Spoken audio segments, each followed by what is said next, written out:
प्रियंका जी, पंजाब से। गुरुदेव राधे राधे। गुरुदेव, मैं ये पूछना चाहती हूँ कि जब सब हमारी श्री जी की कृपा से ही जीवन में हर काम होता है, सांस लेने से नाम लेने तक, तो इसमें हमारे अच्छे बुरे कर्म कैसे हुए? ये तो क्योंकि लाडली तुम ऐसा अनुभव नहीं किए ना। बात तो सुन लिए हो, अनुभव तो किए नहीं, तो अहंकार शेष बचा हुआ है और अहंकार में ही सारे दोष बास करते हैं। अहंकार का मुख्य स्वरूप है मैं स्त्री हूं, मैं पुरुष हूं। जहाँ ये भाव है तहाँ ही दोष प्रारंभ हो जाते हैं। परस्पर आकर्षण, परस्पर इंद्रियों का भोगों से संयोग होना, नाना प्रकार के पापाचरण की वृद्धि होना।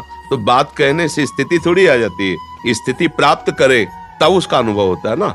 जिस दिन ये स्थिति आ जाएगी कि एक क्षण एक कण भी भगवान से बिलग नहीं, भगवान के बिना शासन के नहीं, मेरी सत्ता ही नहीं, अहंकार प्रभु में समर्पित हुआ, तो स्वप्न में भी आपसे पापाचरण नहीं हो सकता। आप देखिए, पापाचरण तभी होता, मैं पुरुष हूं तो स्त्री के प्रति आकर्षण, मैं स्त्री हूं तो पुरुष के प्रति आकर्षण, मैं अपनी इंद्रियों के द्वारा सुख भोगूंगा, इसीलिए धर्माचरण शुरू हो जाता है, मनमानी आचरण शुरू हो जाते हैं। फिर सोचे भगवान की इच्छा से हो रहा है, गलत बात। भगवान आदेश कर रहे हैं, अवश्य में भोक्तव्यम कृतम कर्म शुभम, तुम्हें भोगना पड़ेगा, तुम्हारे किए हुए कर्म है। अहंकार विमूढ़ आत्मा करता हमिति मन्यते, मैंने ऐसा किया मैं ऐसा करूंगा, मैंने नहीं किया मैंने किया, ये सब अहम की धरा है। तो बातें बनाने से स्थिति नहीं आती, भजन करने से, सत्संग सुनने से, सदाचरण करने से जब वो स्थिति आ जाएगी कि आपका अहम समर्पित हो गया, अब आप देख रहे हैं कि प्रभु करवा रहे हैं, तो प्रभु के करवाने से कभी किसी से पापाचरण नहीं हुए। आज तक कोई उदाहरण दीजिए, जो भी हुआ है वो धर्म संज्ञक हुआ है। क्यों? जब हमारी दृष्टि में प्रभु है, भोक्ता करता भाव ही खत्म हो गया, तो पापाचरण होते किससे हैं? पापाचरण करता और भोक्ता भाव से होते हैं। भगवत भाव में पापाचरण की कहीं कोई गुंजाइश ही नहीं है। तो अब हम लोग समझते हैं नहीं, बातें सुनी और उनकी छाप मार करके, उनकी सत्ता के बिना पत्ता नहीं हिलता, तो भाई अब मेरे से जो पापाचरण हो रहे भगवान कराना चाहते हैं, गलत बात है। अज्ञान की धरा में ऐसी हम प्रभु पर आरोप लगाते, ऐसा नहीं है। जब अहम समर्पित हो गया तो फिर पापाचरण किससे होते हैं? अहंकार रूपी महल में ही काम क्रोध लोभ मोह मद मत्सर बसते हैं और इन्हीं के द्वारा पापाचरण होता है। अहंकार विध्वंस हुआ, भगवान की कृपा का अनुभव हुआ कि लाडली जी की कृपा, अब पापाचरण हो ही नहीं सकते। लाख भोग सामग्री सामने रहे, भोगने का मन ही नहीं होगा।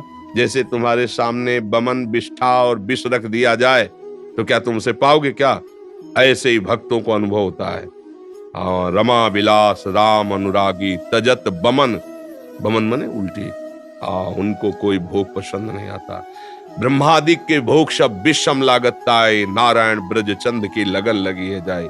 अभी तो भगवत प्राप्ति नहीं, भगवत प्राप्ति की लगन लगी तो ब्रह्मादि को के जो भोग वैभव है उसे विष के तुल्य लगते हैं। तो भला उसे पापाचरण कैसे हो सकता है? पापाचरण होता है जब हमें विषयों में सुख और मैं भोगूं और सुख लूं, यही तो अहंकार है। अहंकार के नाश के बिना इस बात की सिद्धि कैसे हो सकती कि सब प्रभु करा रहे हैं?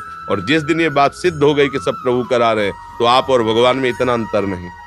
ब्रह्मविद ब्रह्म ही भवति तस्मित् तज्जने भेदा अभावात, प्रभु और प्रभु के भक्त में अभेद स्थिति हो जाती है। अब भला उससे पाप कैसे हो सकते हैं?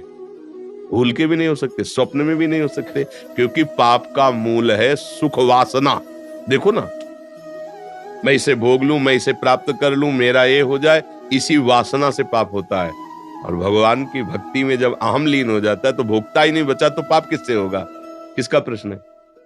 समझ में आया ना? आए तो अभी नाम जप करो तब समझ में आएगा। या अध्यात्म मार्ग की ऊंचाई की बातें बिना भजन के, ये केवल पढ़ने से नहीं आती है। जब भजन करोगी, स्थिति होगी, तब समझ में आएगी।